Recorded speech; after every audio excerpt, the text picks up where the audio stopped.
اشاعت القراءت YouTube channel کو subscribe کریں اور بیل آئیکن کے بٹن کو کلک کر لیں۔ وقف کا بیان چل رہا ہے۔ وقف کے بیان میں علامات وقف کا بیان چل رہا ہے، جن کو رموز اوقاف کہتے ہیں، اور وقف کے بیان پر علامات وقف پر بھی میں اس لیے زیادہ توجہ دے رہا ہوں کہ وقف کا یہ بیان، وقف کی پہچان، یہ تجوید کا اہم حصہ ہے۔ قرآن پاک میں جو آپ نے پڑھا وَرَتِّلِ الْقُرْآنَ تَرْتِیلًا، کہ قرآن پاک کو ترتیل کے ساتھ یعنی ٹھہرا کر کے پڑھو، وہاں جو ترتیل کا لفظ ہے، ترتیل کی جو تفسیر کی ہے حضرت علی رضی اللہ تعالیٰ عنہ نے، اس کے اندر دو جملے ہیں، ایک تو تجوید الحروفی اور دوسرا معرفت الوقوف۔ تجوید الحروف یعنی حروف کی تجوید، حروف کی صحیح ادائیگی، حروف کی صحیح ادائیگی، حروف کے اندر یعنی کون سی صفات ہے، ان کی صفات، ان کا مخارج، یعنی صحیح تلفظ۔ تجوید الحروفی، حروف کی صحیح ادائیگی، صحیح تلفظ، اور دوسرا ہے معرفت الوقوف، وقوف کی پہچان، وقف، ابتدا، اعادہ، ان تمام چیزوں کی پہچان۔ تو عام طور سے اس میں جو پہلا لفظ ہے تجوید الحروف یعنی حروف کی ادائیگی، اس کو تو عام طور سے سیکھ لیا جاتا ہے اور اس کے اوپر توجہ بھی خوب دی جاتی ہے کہ کون سے حرف کو کس طرح سے ادا کرنا ہے، اس کے اندر کون کون سی صفتیں ہیں، ان کی صفات کی ادائیگی کے ساتھ ادا کرنا ہے، اس کے اوپر توجہ دی جاتی ہے اور اس کو سیکھ بھی لیتے ہیں۔ لیکن اس کا جو دوسرا جملہ ہے معرفت الوقوف، وقوف کی پہچان، کہ کہاں وقف کرنا چاہیے، اور وقف کرنے کے بعد اعادہ کریں، ابتدا کریں، یہ تمام چیزیں اس کے اوپر کم توجہ دی جاتی ہے۔ اور توجہ کم بھی اس لیے دی جاتی ہے کہ وقف کا جو بیان ہے، جیسے میں کئی کلاسوں سے اس بات پر زور دے رہا ہوں کہ اس کے اندر جو تیسری اصول التجوید کے اندر ہم نے حصہ اول کے اندر جو وقف کا بیان پڑھا، اس کے اندر تیسری قسم پڑھی تھی وقف باعتبار محل کے۔ اس کے اندر وہ چار قسمیں، وقف تام، وقف کافی، وقف حسن، وقف قبیح، ان کا تعلق اس سے ہے کہ جب کہ قرآن پاک کو سمجھتا ہو آدمی، اس کا ترجمہ، اس کا مطلب، کہاں جملہ پورا ہو رہا ہے، کہاں بات پوری ہو رہی ہے، اور کہاں ایسا جملہ ہے کہ وہاں پر وقف کرنے سے معنی کے اندر ابہام پیدا ہو سکتا ہے، یہ ساری چیزیں۔ تو میرے کہنے کا مقصد یہ ہے کہ ہمیں تجوید الحروف یعنی حروف کی ادائیگی کے ساتھ ساتھ، حروف کی ان کا مخارج، ان کے صفات کے ساتھ ساتھ وقف کا جو بیان ہے، وقف کی معرفت الوقوف، وقف کی پہچان، اس کو بھی سیکھنا چاہیے۔ تو اس وجہ سے کئی کلاسوں سے میں اس کے اوپر زور دے رہا ہوں۔ اور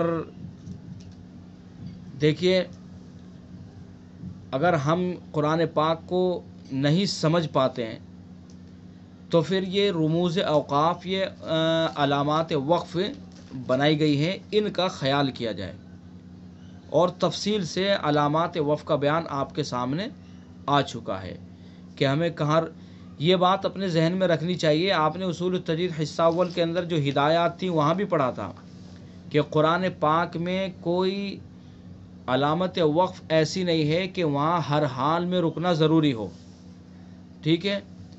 البتہ وقف لازم جو ہے، وقف لازم کے اوپر رکنا ہی چاہیے، چونکہ اس کو بھی میں آپ سے تفصیل سے سمجھا چکا ہوں کہ بسا اوقات اس میں وصل کرنے سے یعنی نہ رکنے سے معنی کے اندر ابہام پیدا ہو جاتا ہے، ٹھیک ہے۔ اور باقی جتنی بھی علامتیں ہیں ان میں سے کوئی بھی علامت ایسی نہیں ہے کہ ہر حال میں اس کے اوپر رکنا ضروری ہو۔ بس اس بات کا خیال رکھنا چاہیے کہ قرآن پاک کی جو تلاوت کی جاتی ہے وہ اس کے عام طور سے 3 طرح سے کی جاتی ہے، یعنی اس کے درجے ہیں، جس کو ہم ترتیل اور تدویر اور حدر کہتے ہیں۔ ترتیل، تدویر، حدر۔ ترتیل کا مطلب ہے کہ بالکل ٹھہر ٹھہر کر کے جیسے پڑھتے ہیں اعوذ باللہ من الشیطان الرجیم بسم اللہ الرحمن الرحیم الحمد للہ رب العالمین الرحمن الرحیم، یعنی اس طرح ٹھہر ٹھہر کر کے بالکل آرام سے جو پڑھتے ہیں اس کو ترتیل کہتے ہیں۔ اور تدویر اس سے کچھ تیز، اعوذ باللہ من الشیطان الرجیم بسم اللہ الرحمن الرحیم الحمد للہ رب العالمین الرحمن الرحیم، اس سے کچھ تیز۔ اور تیسرا ہے حدر۔ حدر جو ہے اور تیز، جیسے عام طور سے تراویح میں پڑھتے ہیں اعوذ باللہ من الشیطان الرجیم بسم اللہ الرحمن الرحیم الحمد للہ رب العالمین الرحمن الرحیم مالک یوم الدین ایاک نعبد و ایاک نستعین۔ تو یہ تیسرا وہ ہے۔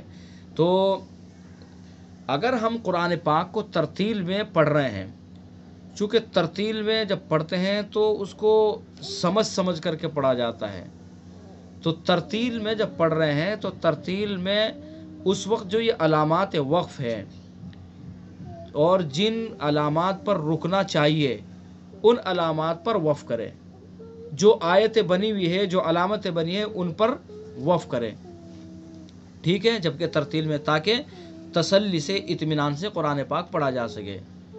اور اگر آپ حدر میں قرآن پاک تلاوت کر رہے ہیں تو پھر جو ہے بہتر یہ ہے کہ آپ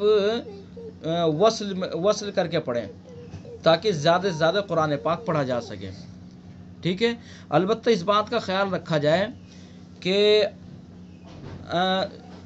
آیت میں کہیں بھی جب قرآن پاک کی تلاوت کریں، اگر آیت آ رہی ہے اور آپ کو یہ اندازہ ہے کہ ہم پڑھتے پڑھتے جو آیت ہے اس آیت پر اگر وصل کریں گے، اس آیت پر وصل کر کے اگلی آیت تک ہم پہنچ سکتے ہیں، ٹھیک ہے، تو پھر اس آیت پر جو پہلے والی آیت ہے اس پر وصل کر لینا بہتر ہے، ٹھیک ہے۔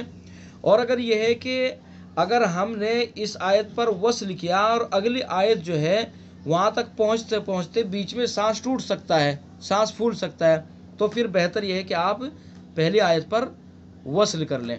مثلا میں آپ کو سمجھا دوں، مثلا الحمد للہ رب العالمین الرحمن الرحیم، آپ ترتیل میں یا کسی بھی اس میں قرات کر رہے ہیں، تو یہ تو چھوٹی چھوٹی آیتیں ہیں قرآن پاک کے اندر، جو بڑی بڑی بھی آیتیں آتی ہیں، تو بڑی بڑی آیت آتی ہیں تو ان میں اس طرح، جیسے کل ہی مثلا وہ لم يكن الذين كفروا من اهل الكتاب والمشركين منفكين حتى تأتيهم البينة، تو بینہ یہاں پر آیت ہے، ٹھیک ہے۔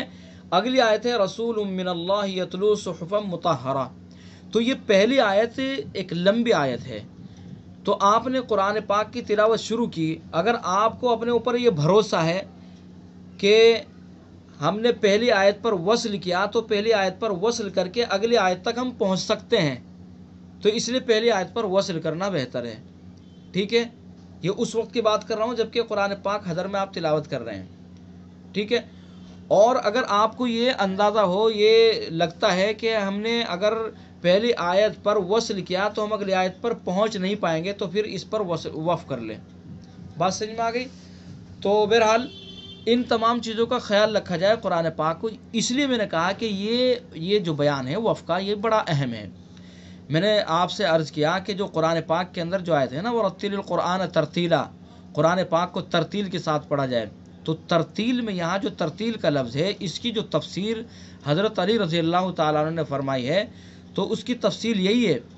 کون کون سی؟ تجوید الحروف و معرفت الوقوف.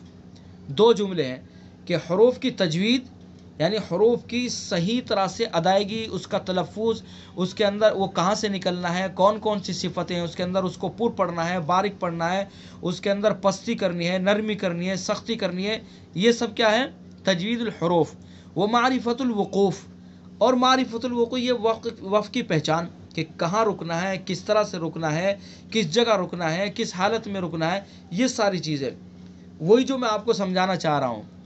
یہ ساری چیزیں معرفت الوقوف ہی کے اندر آتی ہے. ٹھیک ہے، تو خیر بہرحال جتنا بھی ہم سمجھ سکتے ہیں اس کو سمجھنے کی کوشش کریں. تو یہ رموز جو اوقاف ہے، یہ جتنی بھی علامتیں ہیں ان کا خیال کر کے قرات کی جائے. ان میں سے کوئی بھی علامت ایسی نہیں کہ جہاں فرض و واجب ہو رکنا. بس میں نے وہی عرض کیا کہ اگر آپ ترتیل میں قرات کر رہے ہیں تو جو علامات وقف ہیں ان پر آپ وقف کریں، اور اگر آپ حدر میں قرات کر رہے ہیں تو پھر وصل کریں. اور وصل میں اس بات کا خیال رکھیں کہ اگر لمبی آیت ہے اور اس آیت پر اگر ہم وصل کریں اور وصل کر کے اگلی آیت تک پہنچتے پہنچتے بیچ میں سانس ٹوٹ سکتا ہے تو پھر بہتر یہ ہے کہ اسی آیت پر وقف کر لیں. اور اگر آپ کو اطمینان ہے کہ پہنچ جائیں گے اگلی آیت تک تو پھر وصل کر کے پڑھیں. بات سمجھ میں آ رہی ہے میں کیا سمجھانا چاہ رہا ہوں؟ تو اس بات کا خیال رکھا جائے، اس بات کا خیال رکھ کے قرآن پاک کی تلاوت کی جائے. تو یہ ہے رموز اوقاف، ان کو ذہن نشین کیا جائے اور ان کے مطابق قرآن پاک کی تلاوت کی جائے. ٹھیک ہے، تو تقریباً جتنی علامتیں ہیں وہ میں آپ کے سامنے بیان کر چکا ہوں، عرض کر چکا ہوں.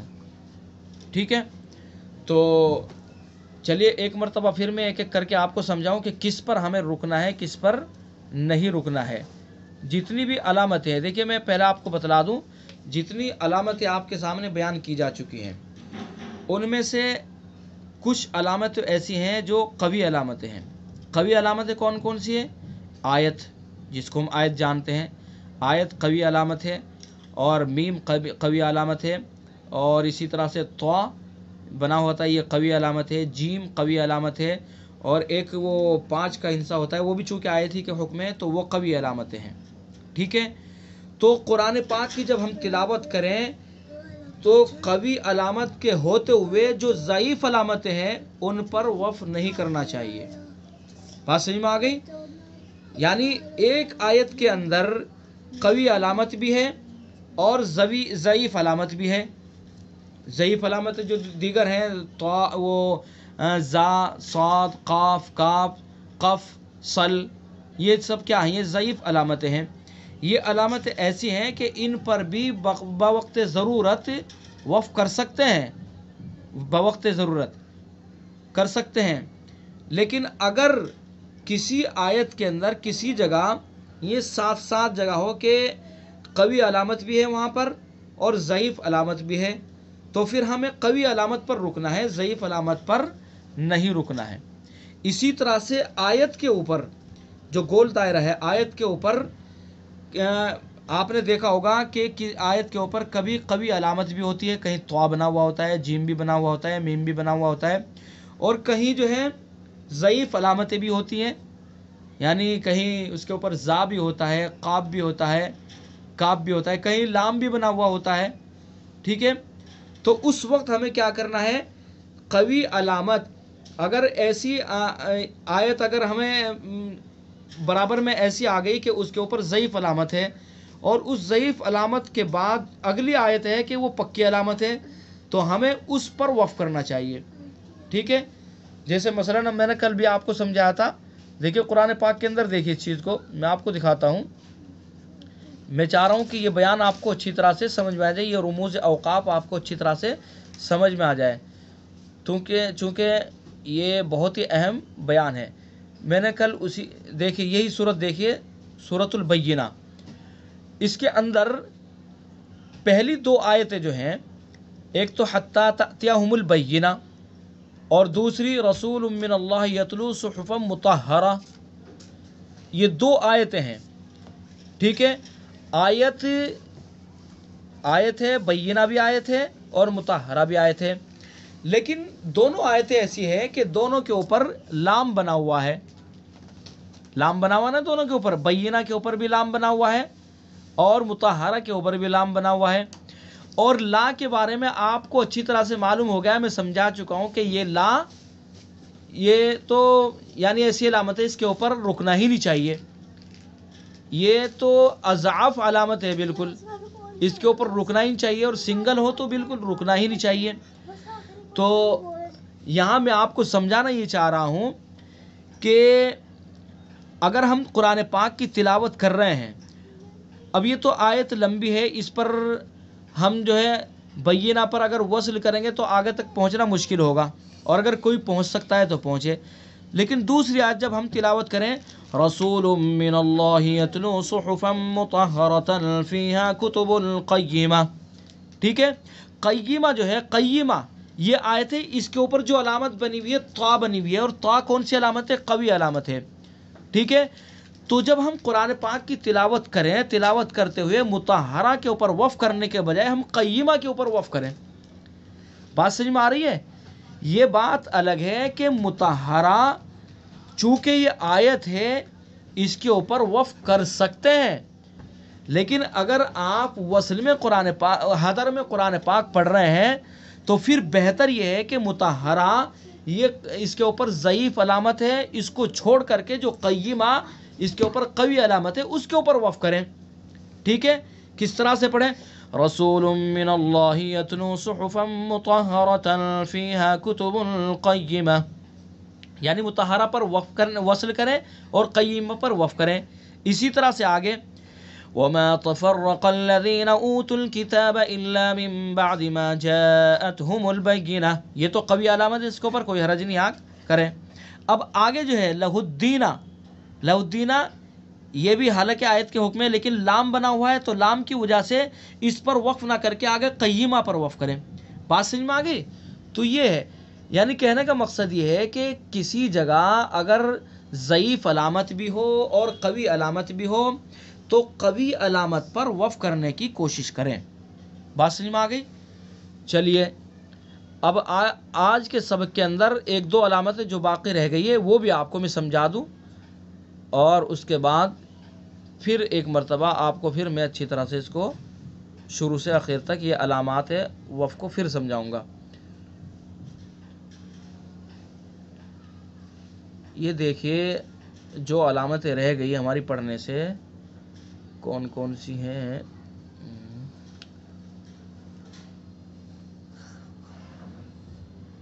ایک تو آپ اس کو سمجھ لیجئے، صلا یہ بھی ہم پڑھ چکے ہیں، اس کا حکم بھی ہم جان چکے ہیں. لا اس کا بھی حکم جان چکے ہیں. قلا اس کا بھی حکم جان چکے ہیں، اس کا بھی جان چکے ہیں. اور یہ نقطے یہ معانقے کی علامت ہے، معانقہ، اس کو بھی میں آپ کو سمجھا چکا ہوں. ٹھیک ہے، اگلی کلاس کے اندر پوری علامتیں سب ایک ساتھ وہ بھی آپ کو سمجھاؤں گا. آج ہمیں کیا پڑھنا ہے؟ یہ دو علامتیں، ایک تو سکتہ، ایک وقف. اس کو بھی ہم سمجھ لیں. وقفہ، سکتہ، وقفہ. کہیں کہیں آپ بنا ہوا دیکھتے ہیں سکتہ، اور ایک دیکھتے ہیں یہ وقفہ، وقفہ بھی بنا ہوا ہوتا ہے. تو وقفہ جہاں بنی ہوئی ہو یہ علامت، وہاں ہم کیا کریں؟ وہاں وقف کریں یا سکتہ کریں یا کیا کریں؟ ٹھیک ہے، ایک تو ہوتا ہے سکتہ. سکتہ قرآن پاک کے اندر جہاں سکتہ ہوتا ہے وہاں لکھا بھی ہوتا ہے، اور امام حفص رحمۃ اللہ علیہ کی روایت میں 4 جگہ ایسی ہیں جہاں سکتہ کرنا واجب ہے. 4 جگہ ہیں ایسی جہاں سکتہ کرنا واجب ہے امام حفص رحمۃ اللہ علیہ کی روایت میں. ٹھیک ہے، اور 4 جگہ سکتہ، پہلی بات تو ہے کہ آپ سکتہ سمجھے. سکتہ کہتے کس کو ہیں؟ سکتے کا مطلب یہ ہے آواز بند کر دینا اور سانس نہ توڑنا، اس کو سکتہ کہتے ہیں. یعنی آواز تو بند ہو جائے، سانس نہ ٹوٹے، یہ ہے سکتہ. بات سمجھ میں آ گئی؟ تو امام حفص رحمۃ اللہ علیہ کی روایت میں 4 جگہ سکتہ ہے جو واجب ہے. ایک تو سورہ کہف کے اندر ہے عوجا، اور ایک سورہ یاسین کے اندر ہے ممر قدینہ، اور اسی طرح سے ایک سورہ قیامہ کے اندر ہے من راق، اور ایک سورہ مطففین کے اندر ہے کلا بل رانا۔ یہ 4 جگہ ایسی ہیں امام حفص رحمۃ اللہ علیہ کی روایت میں کہ ان 4 جگہ پر سکتہ کرنا واجب ہے۔ سکتے کو آپ ذہن میں رکھیں، سکتہ کس کو کہتے ہیں؟ ابھی میں نے بتایا آپ کو کہ آواز بند ہو جائے اور سانس جاری رہے، ٹھیک ہے، لیکن اتنی دیر بھی نہیں رکنا ہے، اتنی دیر بھی آواز بند نہ کرنی ہے کہ سامنے والا یہ سمجھے کہ بھائی رک گئے، وقف کر دیا، بس اتنا۔ دیکھیے آپ سمجھیے، پہلے میں آپ کو سمجھا ہی دوں، قرآن پاک کے اندر دیکھتے ہیں جو واجب سکتے ہیں۔ ایک جگہ لے لیجئے، سورہ قیامہ کے اندر لے لیتے ہیں ہم سورہ قیامہ کو من راک، چونکہ یہ بھی کیا ہے؟ واجب ہے۔ سورہ قیامہ 29ویں پارے کے اندر ہے۔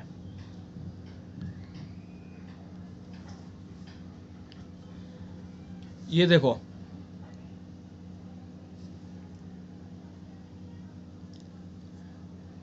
وقیل من راق، دیکھیں من جہاں ہے، من کے بعد جو ہے کیا بنا ہوا ہے؟ سکتہ بنا ہوا ہے، نظر آ رہا ہے نا آپ کو؟ سکتہ لکھا ہوا ہے، تو یہاں پر سکتہ کرنا واجب ہے۔ سکتہ کس طرح کریں گے؟ سکتے کی تعریف ذہن میں رہنی چاہیے آپ کے، کہ آواز بند ہو جائے، سانس بند نہیں ہونی چاہیے، سانس نہیں توڑنا۔ کس طرح سے؟ وقیل من راق، وقیل من راق، ٹھیک ہے، زیادہ دیر بھی نہیں رکیں گے، یعنی وقیل من راق، اگر زیادہ دیر رک جائے تو پھر وقف کا یا سکوت کا شائبہ پیدا ہو جائے گا، تو اس لیے زیادہ دیر نہیں رکنا ہے، بس تھوڑی سی ذرا 1-8 سیکنڈ رکنا ہے۔ وقیل من راق، وقیل من راق۔ اگر ہم نے اس کو یوں پڑھا وقیل من راق، وقیل من راق، سکتہ نہیں کیا، تو یہ غلط ہو جائے گا، چونکہ یہاں سکتہ کرنا امام حفص کی روایت میں واجب ہے۔ تو سکتہ کس طرح کریں گے؟ یہ جس طرح یہ 4 جگہ اسی طرح سے کرنا ہے ہمیں، بس میرے سمجھانے کے لیے آپ کو بتایا کہ سکتہ کس طرح کرنا ہے۔ وقیل من راق، ٹھیک ہے، کلا اذا بلغت التراقی وقیل من راق، ٹھیک ہے، تو یہ ہے سکتہ۔ سمجھ میں آ گیا سکتہ آپ کو؟ یہ ہے سکتہ، اور دوسرا ہے وقفہ۔ وقفہ سکتہ، یہ وقفہ یہ بھی اصل یہ سکتے ہی کے حکم میں ہے، یعنی جس طرح سے سکتے میں بس فرق یہ ہے کہ سکتے سے زیادہ اس میں وقفہ کیا جائے گا، ٹھیک ہے، یعنی سکتے میں جتنی دیر رکے، جیسے وقیل من راق، اس سے کچھ زیادہ اس کے اوپر رکا جائے گا، وقیل من راق، ٹھیک ہے۔ اور وقفہ جہاں ہے، یہ اس کے اوپر وقف بھی کر سکتے ہیں، وقف کرنے کی بھی اجازت ہے۔ جیسے کہاں ہے وقفہ؟ دیکھیں قرآن پاک کے اندر وقفہ میں آپ کو سمجھا دوں، وقفہ کہاں لکھا ہوا ہے؟ سورہ بقرہ کے اندر دیکھ لیتے ہیں۔ یہ دیکھیے آخری جو آیت ہے، ربنا ولا تحملنا ما لا طاقة لنا به واعف عنا، وقفہ لکھا ہوا ہے، ٹھیک ہے، واغفر لنا، وقفہ لکھا ہوا ہے، وارحمنا، وقفہ لکھا ہوا ہے۔ تو ہمیں یہاں کس طرح سے پڑھنا ہے؟ ایک شکل تو یہ ہے کہ وقف بھی کر سکتے ہیں، واعف عنا جو وقف کہتے ہیں، وقف کی تعریف آپ کے ذہن میں رہنی چاہیے، واعف عنا واغفر لنا وارحمنا۔ وقف تو وقف کا مطلب ہے کہ سانس توڑ رہے ہیں، سانس توڑنا۔ وقف جب کرتے ہیں تو وقف میں سانس توڑ دیتے ہیں، آواز بھی بند ہو جاتی ہے اور سانس بھی توڑ دیتے ہیں۔ اور سکتے میں یہ ہے کہ آواز بند ہوگی، سانس نہیں ٹوٹے گا، ٹھیک ہے۔ تو جہاں یہ وقفہ ہے، یہاں ہم سکتے کی طرح اس میں سکتہ کریں گے، لیکن سکتے میں جتنا وقفہ ہوتا ہے، جتنی دیر وہ سکتے میں رکتے ہیں، اس سے زیادہ اس کے اندر رکیں گے۔ کس طرح سے؟ واعف عنا واغفر لنا وارحمنا انت مولانا، ٹھیک ہے، ہم نے یہاں پر وقفہ کیا، یعنی سکتے سے کچھ زیادہ اس کے اندر ٹھہرے۔ تو یہ وقفہ جہاں بھی قرآن پاک کے اندر ہوگا اس میں آپ وقف بھی کر سکتے ہیں، اور جس طرح سے جو سکتہ ہے سکتے کی طرح اس میں سکتہ بھی کر سکتے ہیں، لیکن سکتے سے کچھ زیادہ اس کے اندر وقفہ کیا جائے گا، اسی لیے اس کا نام ہے وقفہ۔ بات سمجھ میں آ گئی؟ تو یہ ہے، اور اس کے علاوہ ایک دو علامتیں اور ہیں انشاءاللہ، ان کو اگلی کلاس کے اندر ان ایک دو جی لے لینا چاہیے تھا۔ جی کیا کہہ میں رہے کہہ رہا تھا کہ حاشیے پہ جو چیز لکھی ہوئی ہوتی ہے اس کے بارے میں بھی بتا دیتے ہیں کچھ، جو قرآن مجید کے حاشیے پہ لکھی ہوئی ہوتی ہے کئی ساری چیزیں، جی رکوع بنے ہوئے ہوتے ہیں کہ اس میں رکوع میں بھی 3 چیز لکھی ہوئی ہوتی ہے، پھر اور بھی کئی جگہ پہ لکھا ہوا ہوتا ہے وقف لازمی۔ ہاں وہ چیزیں تو میں نے آپ کو بتلا دی، کافی حد تک باتیں بتلا دی۔ اب جیسے یہ سکتہ ہے، جہاں سکتہ ہے تو اس کے حاشیے پر بھی لکھا ہوا ہوتا ہے، اور اسی طرح سے وقف لازم حاشیے پہ بھی لکھا ہوا ہوتا ہے، اور کل میں نے معانقہ سمجھایا آپ کو کہ ماں جہاں جو 3 نقطے ہوتے ہیں وہ 2 جگہ ہوتے ہیں، تو وہ ماں حاشیے پہ لکھا ہوتا ہے، معانقہ بھی لکھا ہوا ہوتا ہے، تو اس طرح کی چیزیں جو ہیں وہ حاشیے پہ بھی لکھی ہوئی ہوتی ہیں۔ اور اسی طرح سے جو ایسی چیزیں ہیں کہ جو آپ کے سامنے تک نہیں آئی ہیں، تو انشاءاللہ یا تو آپ کئی جگہ لکھا ہوا تھا حضرت کے وقف نبی صلی اللہ علیہ وسلم، وقف حضرت جبریل، اس طرح سے کر کے بھی لکھا ہوا تھا۔ ٹھیک ہے، وہ بھی وہ ایک دو علامت ہوگی، ایک تو وقف النبی، اور اسی طرح سے ایک ہوتا ہے وقف منزل، اور وقف غفران، وقف کفران، یہ بھی ہوتے ہیں۔ تو انشاءاللہ میں ان کو میں اگلی کلاس کے اندر یہ چیزیں بھی سمجھا دوں گا آپ کو، چونکہ اب وقت کافی ہو چکا ہے۔ ٹھیک ہے، بہت شکریہ۔ نہیں، میں یہ آپ کو سمجھاؤں گا انشاءاللہ، جتنی بھی علامتیں ہیں جو باقی رہ گئیں انشاءاللہ وہ اگلی کلاس کے اندر آپ کو سمجھا دی جائے گی۔ اور رکوع میں 3 چیز لکھی ہوئی ہوتی ہے، ایک رکوع کے بیچ میں لکھی ہوئی ہوتی ہے، ایک اوپر ایک نیچے، 3 وہ بھی بتا دیں گے؟ نہیں ٹھیک ہے انشاءاللہ، جو چیزیں ہیں جو آپ کے ذہن میں سب چیزیں آئیں گی وہ آپ کو سب چیزیں بتلا دی جائیں گی، بہتر ہے۔ اشاعت القراءت یوٹیوب چینل کو سبسکرائب کریں اور بیل آئیکن کے بٹن کو کلک کر لیں۔